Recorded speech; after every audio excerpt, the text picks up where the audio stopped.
আসসালামু আলাইকুম এভরিওয়ান। আমরা সমোসা বা স্প্রিং রোল সবাই খুব পছন্দ করি, কিন্তু এই শীটটা তৈরি করাই অনেক কষ্ট, কিংবা সুপার শপ থেকে অনেক দাম দিয়ে কিনতে হয়। আজকে আমি আপনাদেরকে দেখাবো অতি সহজে কাগজের মতো পাতলা পাতলা শীট কীভাবে সহজে তৈরি করবেন বাসায় বসে, কষ্ট ছাড়াই। তার জন্য আমি এখানে একটা বাটি নিয়ে নিয়েছি এবং 1.5 কাপের মতো ময়দা দিয়ে দিচ্ছি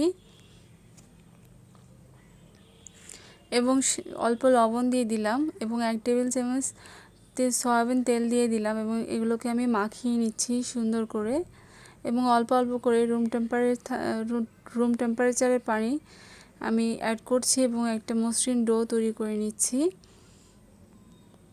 দেখুন, এখন ডোটার উপরে তেল মাখিয়ে আমি একটা সাইডে রেখে দিচ্ছি এবং একটা ছোট বাটি নিয়ে নিয়েছি এবং 2 টেবিল চামচ ময়দা দিয়ে দিচ্ছি এবং প্রায় 2 টেবিল চামচ সয়াবিন তেল দিয়ে দিলাম এবং এগুলোকে সুন্দর করে একটা ব্রাশের সাহায্যে মিক্স করে নিচ্ছি।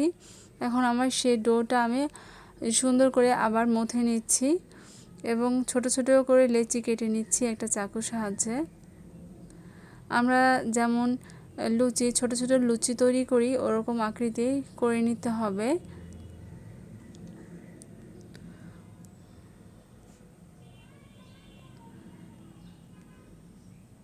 আমি সবগুলো লুচির আকারে তৈরি করে নিচ্ছি।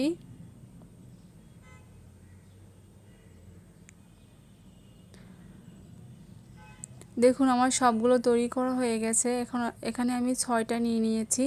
আপনারা যারা নতুন অবস্থায় তৈরি করবেন তারা 3টি বা 4টি দিয়ে তৈরি করবেন, তাহলে ভালো হবে, সুবিধা হবে। এখানে আমি একটা লুচি তৈরি করে তেল ব্রাশ করে দিচ্ছি এবং তার উপরে ময়দা ছিটিয়ে দিচ্ছি এবং আরেকটি দিয়ে দিচ্ছি। এটা দেওয়ার কারণ হচ্ছে আপনারা যখন চুলোতে এটা তৈরি করবেন দেখবেন যে লেয়ারগুলো সুন্দরভাবে খুলে আসছে কোনো কষ্ট ছাড়াই। এখন আমি সুন্দর করে সবগুলো লুচি একসাথে দিয়ে নিয়েছি এবং একটা বড় রুটির আকারে বেলে নেব। সুন্দর করে পাতলা করে চারিদিকে সমান করে বেলে নিতে হবে, যাতে কোনো দিকে অসমান না হয়, মোটা না হয়, সেভাবে খেয়াল রাখবেন আপনারা। এখন আমার বেলা হয়ে গেছে। আমি চুলোতে আগে একটা প্যান গরম করে নিয়েছি, প্যানটা হালকা গরম থাকবে এবং আমি সেই রুটিটা দিয়ে দিলাম এবং দেখুন খুব সাবধানতার সাথে আমি উল্টে দিচ্ছি, ঘুরিয়ে ঘুরিয়ে ভাজছি। যখন এরকম একটু ফোলা ফোলা হবে এবং লেয়ারগুলো খুলে আসবে তখনই সাথে সাথে নামিয়ে নিতে হবে, দেরি করা যাবে না। এবং দেখুন আমার লেয়ারগুলো সুন্দরভাবে খুলে আসছে।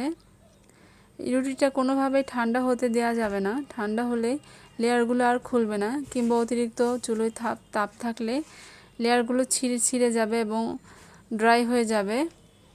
তাই এই কাজটা একটু সাবধানতার সাথেই করতে হবে।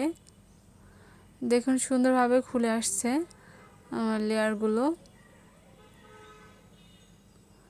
আপনারা যারা নতুন অবস্থায় তৈরি করবেন তাদের লেয়ারগুলো একটু ছিঁড়ে যেতে পারে, তবে টেনশনের কারণ নেই। এটা 2-1 বার ট্রাই করলে আপনারা পারবেন, তখন আর কষ্ট হবে না, ভুল হবে না।